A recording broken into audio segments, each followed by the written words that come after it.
Okay, let's talk about the exam prep 11 worksheet. The first question is a sort of classic sorting question we ask where you're given a set of intermediate steps in a sorting algorithm and you have to determine the sorting algorithm that would create those steps. So the steps don't necessarily represent consecutive steps in the algorithm, so there could be a lot of missing steps in between one and another, but they're in the correct sequence. And the choices we have are insertion sort, selection sort, merge sort, quick sort, and heap sort. Luckily, we went over all of those in the previous part of this video, or the previous video. Okay, so for A, my strategy for this is some sorting algorithms are like very easy to tell whether that sorting algorithm is or isn't being used. So it's sort of process of elimination. So for example, like insertion sort. If it were insertion sort, then we look at the second element and that should be sorted in the set of previous elements. So in this case, okay, that's okay so far. So once we got to the 1, 3, 3, 8, if we were doing insertion sort, that should have gone to the very front. So at this step here, it should be at the front, and it's not. So we know it's definitely not insertion sort. Selection sort, we choose the smallest element to put at the front, which we're not doing, so it can't be selection. Heap sort, we'd have to look for signs of a heap or part heap, part like max elements at the end of the array. And you have to think a little bit more to see if there's a heap structure, but if you go through it, it doesn't satisfy the heap property for any of them, even partway through. So it doesn't look like it's going to be heap sort. Okay. This, however, if we look at, say, this 595, we see that it's always on this right side, and it always stays on this right side even at the last step. So at the last step, like 130 is sorted here, and then the 595 goes to the right. So like basically all these elements, and also this 130, which is the smallest element, gets moved to the front over here. It doesn't get to move to the front on any elements on this side. So the telltale sign is basically these 5 elements are always staying on the left side with 5 elements, and then these 6 elements are always on the right. So this is going to end up being merge sort, and yeah, because the left and right halves don't intersect with each other until the very end. Okay, moving on to B. For here, it's a similar process. We sort of eliminate the sorts that are easy to eliminate, and we end up seeing that the answer is quicksort. And checking whether something like this is going to be quicksort, you need to be searching for what the pivots might be. And it's pretty clear between the first step and the second step what the pivot is, because we see this 1430 move from here to the middle here, and then everything to the right is greater than 1430, and everything to the left is less than 1430. And then if we continue the process further, it looks like 1001 is the pivot, and everything to the left is less than 1000. Everything to the right in this subarray is greater than 1000. And then this right partition hasn't been sub-partitioned yet, but then in the next step that they give us, we see more partitions here where the pivot is probably 193, pivot 1338, and then the pivot here might be 4243 where everything's less than that is on the left side, and everything greater on the right side is greater than that. 1C, we're going to see that this is insertion sort. So that's actually normally the one we try to eliminate first because it's pretty easy to see. If you go through and see, okay, this is already in order. Okay, this 1338 needs to move to the front, and that's what happens in this case. And then the next step is they move. Okay, next step would be 595, so that needs to move to the proper, oh sorry, the next one is 193, so that also moves to the front, and then 595 moves to the front. So you can see, in fact, this is in order. They're not, in fact, giving us any missteps. So from this first step to the fourth step, they're just moving 1338, 193, and 595 to the sorted group. So yeah, insertion looks good. And then last we have, okay, so this is probably the trickiest one because it's heap sort, and we need to detect whether there is like a heap structure. So yeah, you could do a similar process where you see it can't be insertion, it can't be like selection.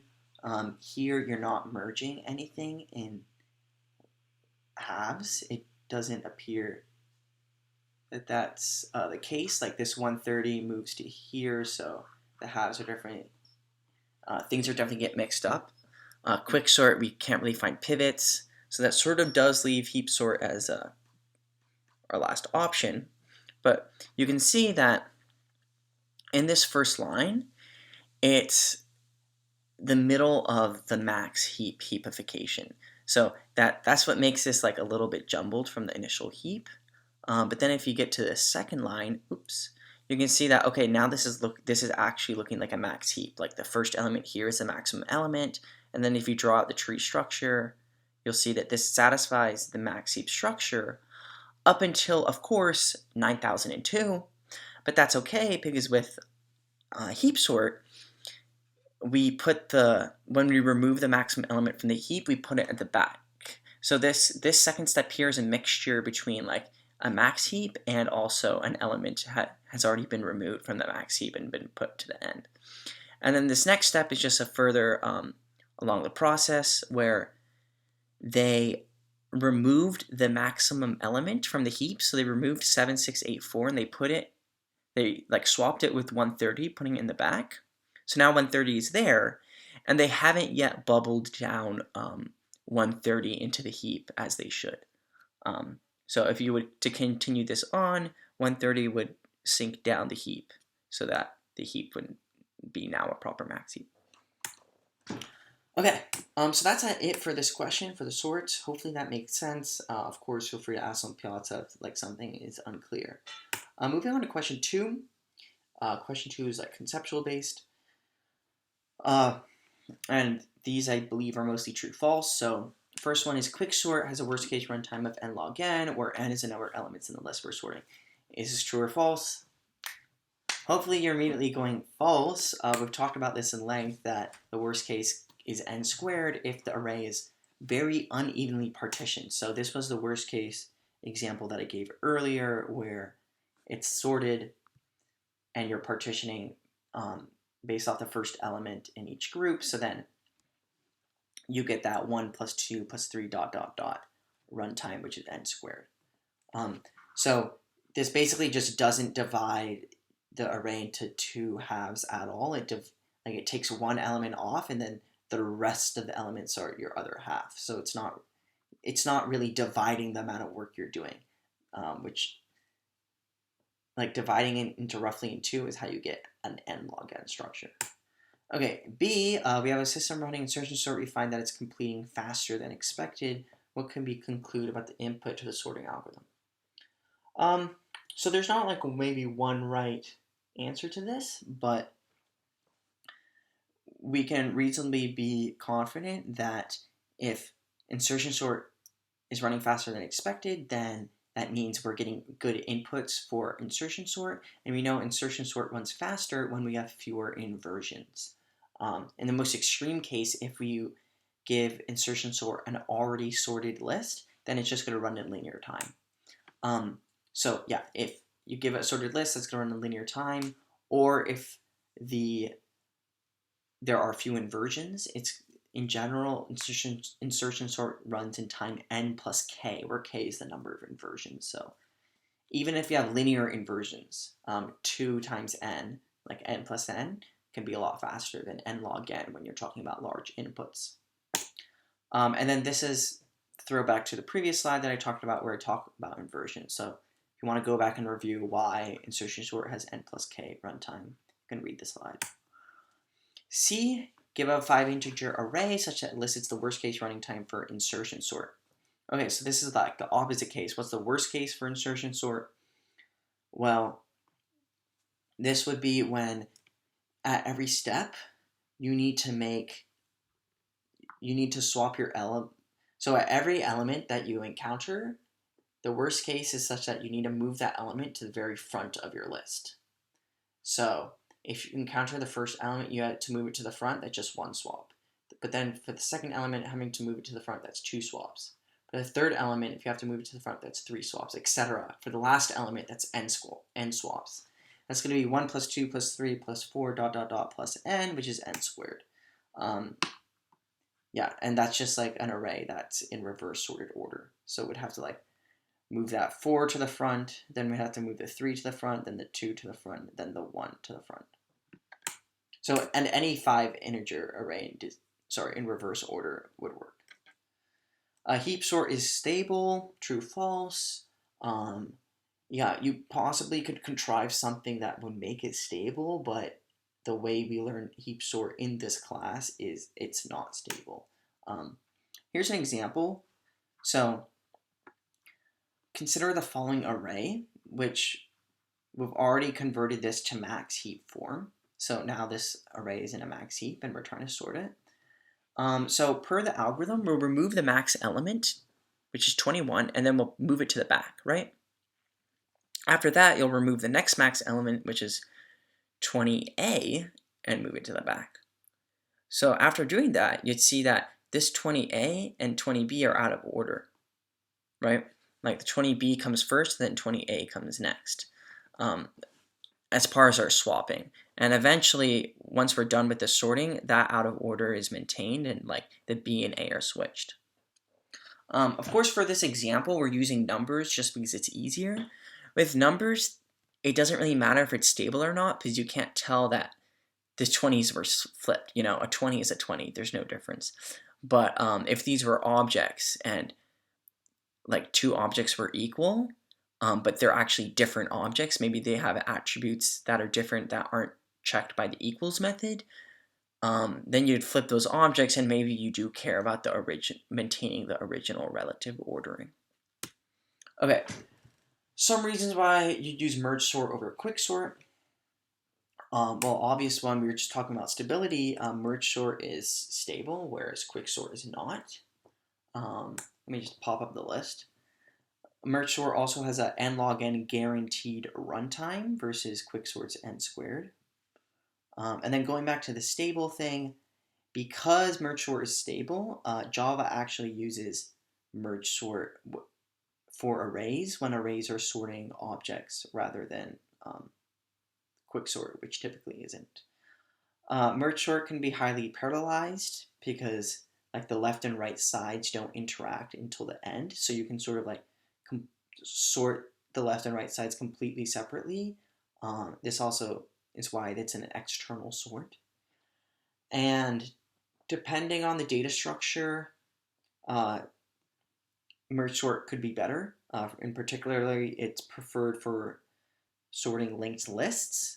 The reason for this, and it's not really in scope, but quicksort is in practice faster than merge sort, even though they have the same best case runtime, because quicksort deals with like swapping elements that like are adjacent to each other, and when you're looking at the computer at a low level, like you can think about like swapping bits that are physically close to each other, it's going to be faster. Quicksort's also in place, whereas merge sort isn't. But like those two benefits we get with quicksort are lost when we're dealing with linked lists. Because linked lists are just objects; those could be stored anywhere, and it's no longer in place. It's not like an array. You're just dealing with switching pointers and such. Yeah, I mean this part isn't super important, but it's just the takeaway is the sorting algorithm you choose is application specific. So depending on the data structures you're using, the if you know you're going to get specific types of inputs, that influences maybe what data structure, what sorting algorithm is going to be better than another. So it's not just the raw, runtime in all the cases. Okay, so the following questions we're going to choose from the list of sorting algorithms. So quicksort, merge sort, selection, insertion, heap. Oh, okay. So which algorithms are bounded by an n log n lower bound? Okay, well, let's just go through them. Quicksort, we've seen, yeah, it's n log n lower bound, and then n squared upper bound. Merge sort is the lower and upper bounded by n log n. Selection sort, it's like n squared, so it's lower bounded by n log n for sure. Insertion sort is actually lower bounded by n, remember, if it's already sorted as input.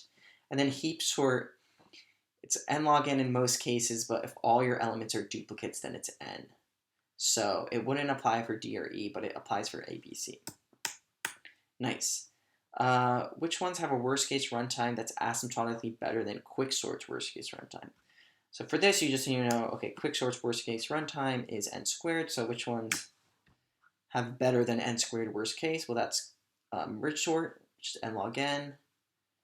Not selection sort, that's n squared. Not insertion sort, that's n squared. Heap sort is also log n, so it would be B, E. Nice. In the worst case, which ones perform n pairwise swaps of elements? So that would end up just being C. All the other sorting algorithms perform, the number of swaps they perform is proportional to the number of inversions in the collection of elements. Except for selection sort, you're sort of ignoring the relative order of elements and inversions. You just brute force try to find the smallest element, put that to the front, then you find the second smallest element, put that to the front. Third smallest, make one swap to put it to the front. So we're going to make n swaps to just put like the ith smallest element to the front, going from I equals 0 to n. So this is n swaps, merge quick, insertion heap are going to be doing like way more swaps. I mean, well, not way more in all cases. So like in insertion sort, the number of swaps is proportional to like the number of like inversions. And like heap sort, it depends because we have to like heapify and then swap based off like the max heap, and then do swaps for like bubble up. So that's going to end up being a lot more than n. Merge sort, the number of swaps is proportional to the number, or is equal to the number of inversions. And similar with quicksort. Never compares the same two elements twice. So let's go through this. Let's go through the ones where it's not. So with selection sort, we do compare the same two elements twice, depending on how you look at it, because you're just looking at an element multiple times and seeing whether it's the smallest element or like the ith smallest element. So in a way, like you're considering that element many times. For heap sort, you're also like considering many elements are the same element multiple times because you have to heapify and then like do a bunch of heap operations when you repeatedly take off the max. Whereas with A, B, and D, you like once you compare like a pair of elements, you're not going to compare them again. You've either like swapped them, like you've done the swap, or you've like merged them together, and yeah, then you're good to go. Okay, runs in best case log n time for certain inputs. Yeah, so what's this do? Any of them run in log n best case? And you know this can't be the case because we talked about from the top of this that all comparison based sorts run in n log n time. Granted, that is worst case, so you could maybe theoretically get log n best case, but The best case is just n, which we see with like insertion sort if you're given a sorted element.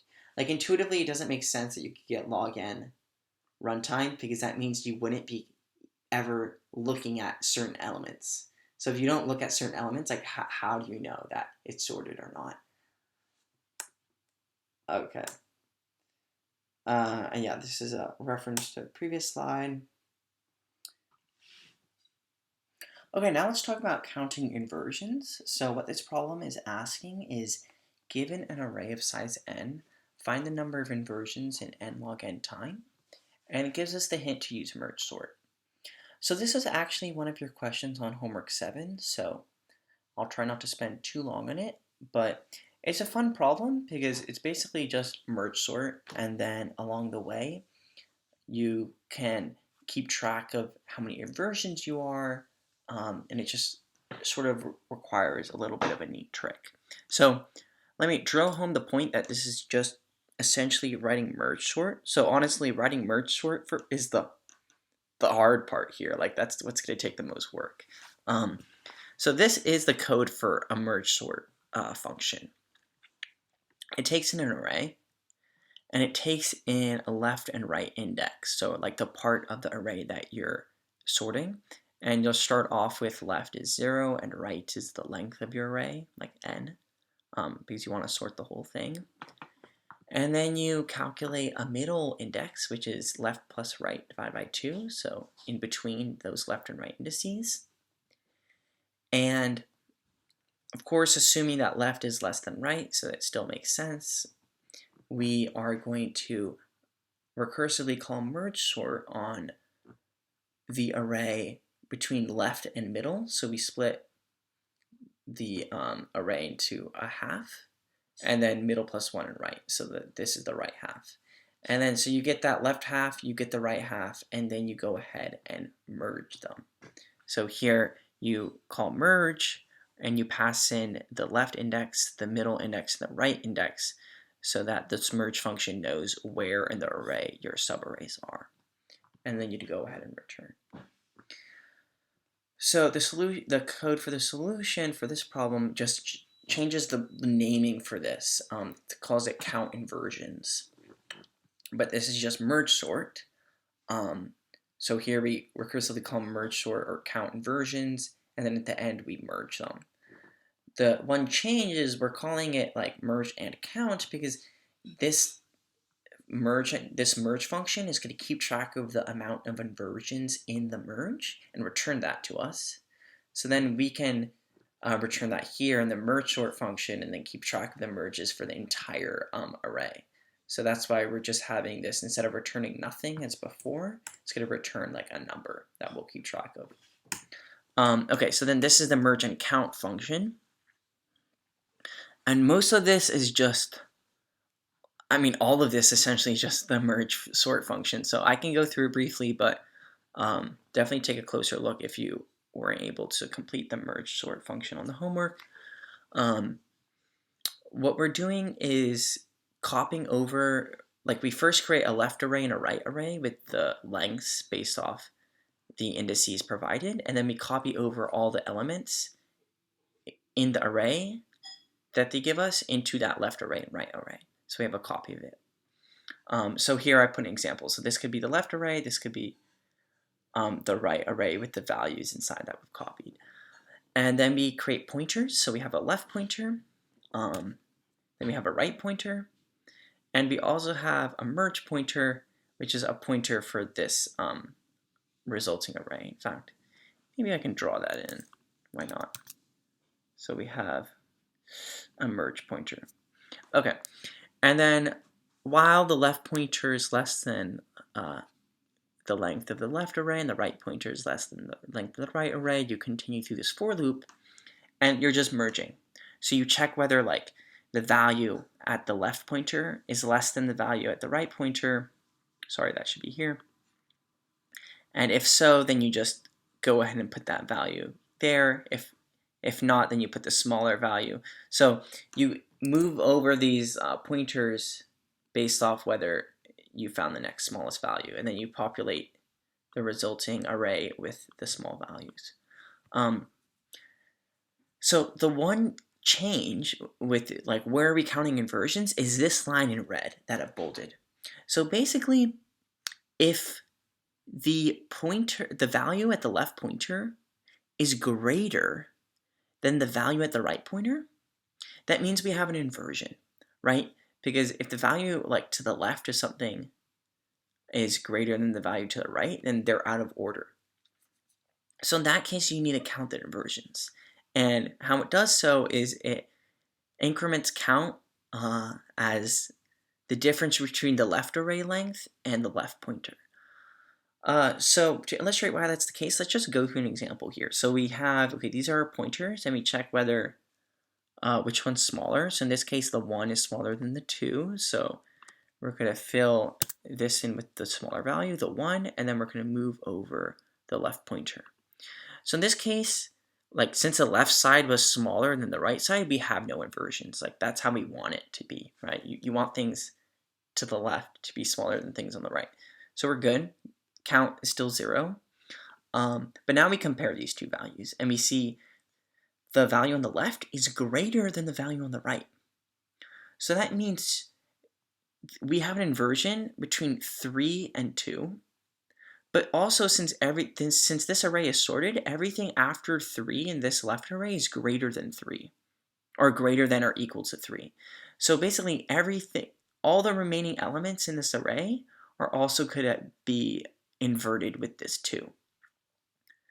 So if I spell it out, like 3, 2 is an inversion, 9, 2 is an inversion, and 11, 2 is an inversion. So to count the number of inversions, that would just be the length of this entire array minus the pointer index right now. So this would be 4 minus the pointer index, which is 1. So the number of inversions is 3, which is what we just counted. So for this step, we'd have plus 3 inversions. And then I'll, of course, pick the smaller element, put it in my array. So this is like my array. This is left, this is right, and then we move over this pointer, right? Okay, so now you compare 3 and 4. 3 is less than 4, so we're good, and that's on the left side, so no inversions. Okay, now what about 9 and 4? Similar deal. 9 is greater than 4, so now 4 is inverted with 9, and 4 is inverted with 11. So we get plus 2 inversions. Copy over the 4, don't forget that. Then we move that over. Okay, now we compare 8 and 9. Same situation, 9 is greater than 8. That's out of order. Now we have, again, 2 inversions. You know, the length of this array minus the pointer, which would be plus 2. And then we move, copy over that 8. Move this over. Okay, now you compare the 9 and 15. Sounds good. 9 is less than 15. No inversions, so you just copy that over. Move over the left pointer because we just used it. 11 is less than 15. No inversions. Now we've processed everything in the left array. We're just left with the remaining elements in the right array that we just copy over. So at the end of this algorithm, we've done merge sort, and along the way, we've also kept track of how many inversions occurred during that merge sort. So here we got a total of, what, 4 plus 3, 7 inversions. And then we're going to be doing that for every recursive call to merge, so we get the total number of inversions for the entire array. So that's the main idea. I think it's pretty cool. Hopefully it makes sense. Of course, if there's anything that wasn't 100% clear, feel free to ask on Piazza. Okay, moving on to the last question. We are going to analyze these sorting algorithms that are mixtures or amalgamations of variations of existing sorting algorithms, and we need to see the best case and worst case runtimes. So we assume we have n distinct numbers, and we want to sort them in ascending order. So first one is we run merge sort, and once the subarrays of size less than or equal to n over 100, you perform bubble sort. So I don't think we've actually introduced bubble sort yet, or in the course. But basically what it is, it's just you go through the array and you look at every adjacent pair of elements, and if it's an inversion, if they're out of order, just swap that adjacent pair, and then go to the next pair, etc. Um, so after one pass of the algorithm, just looking at adjacent pairs and swapping them, you're going to fix a bunch of inversions, but not all of them, right? So like a number here and then a number over there aren't like necessarily swapped. So you have to repeatedly perform bubble sort on them until you go through the array once without making any swaps. And so worst case, bubble sorts n squared. Best case, like it's already sorted, then it'd be linear. Okay, so now we know the runtime for bubble sort. How does that come into play here? Well, remember, with asymptotics, we ignore constants. So we think, okay, merge sort would be n log n, but once we get to a size n over 100, then it could be n squared in the worst case. So specifically, it'd be n squared over 100 squared. But then that 1 over 100 squared, which is a constant which we ignore, so the worst case is then n squared. Best case would then be linear for the linear case for a bubble sort. Yeah, so as spelled out here, we have 100 runs of size n over 100. Bubble sort will take best case n and worst case n squared. And then the constant number of linear time merging operations don't add to the runtime because, as we talked about earlier, merging is linear. Okie dokie. So B, we only swap adjacent elements in selection sort. Okay, so if you only swap adjacent elements, then basically when you move over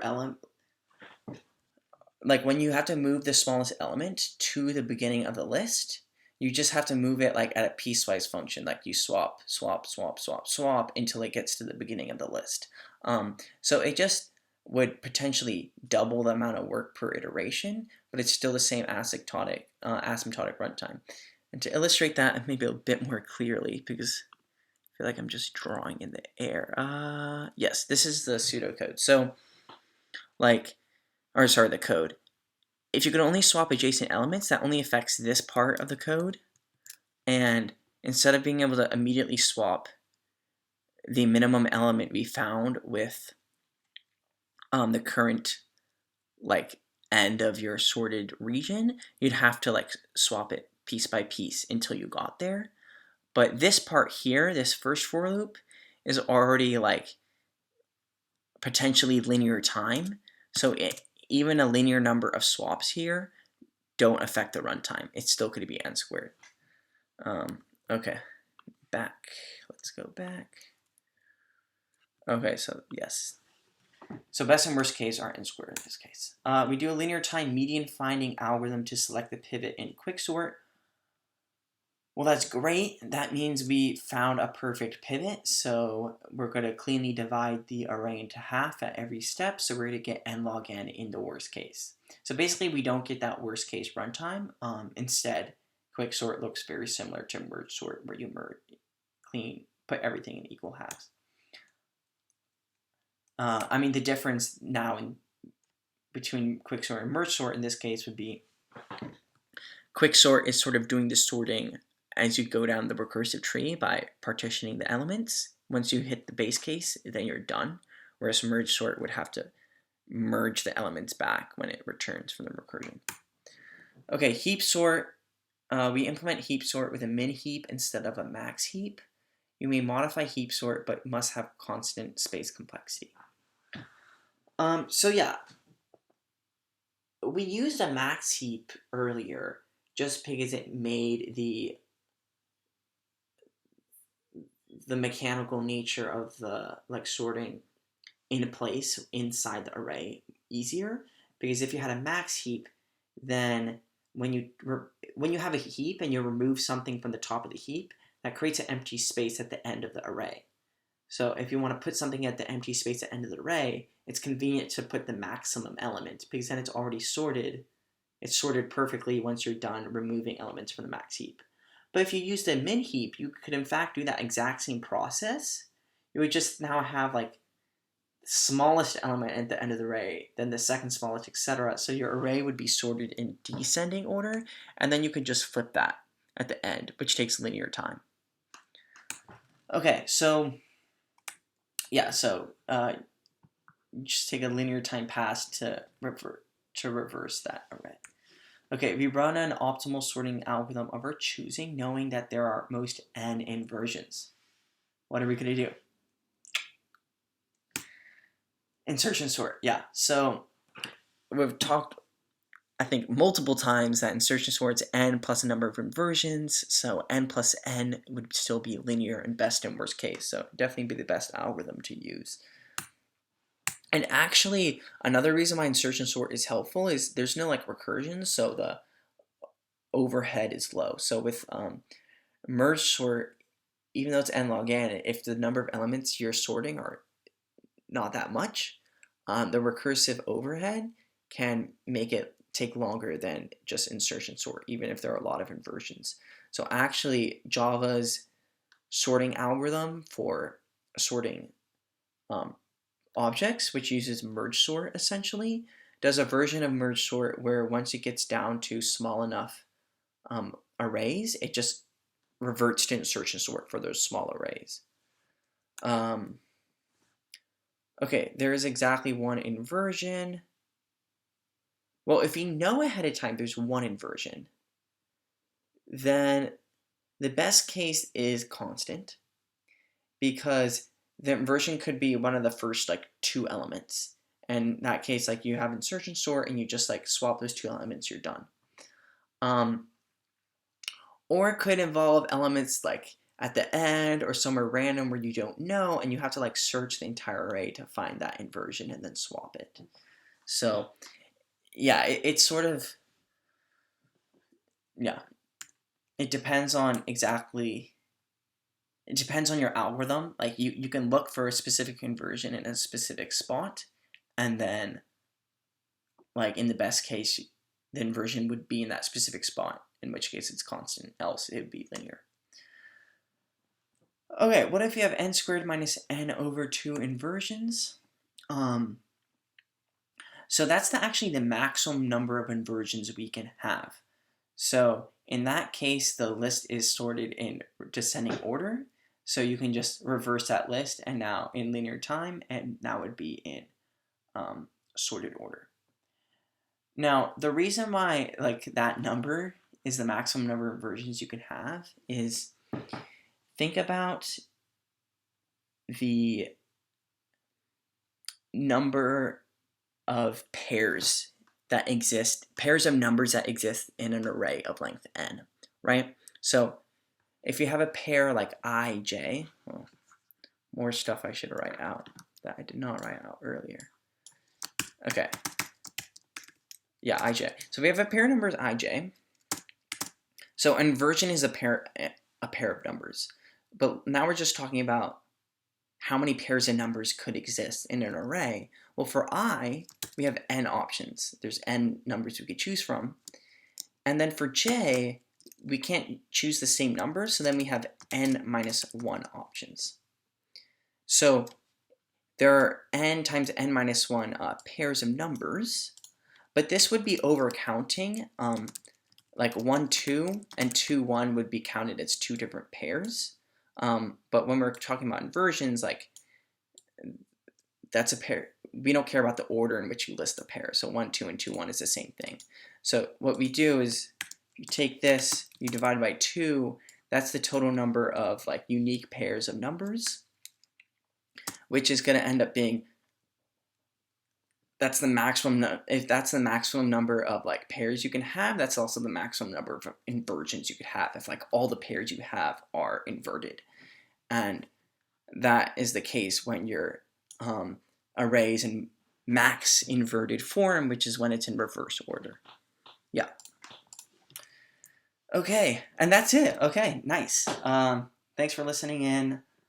Hope this slide, like using slides, was okay. So basically, I don't have an iPad, and I chose just to use slides instead of writing on paper, but I love if you to hear your feedback if you thought this was good or I should use like handwritten notes in the future.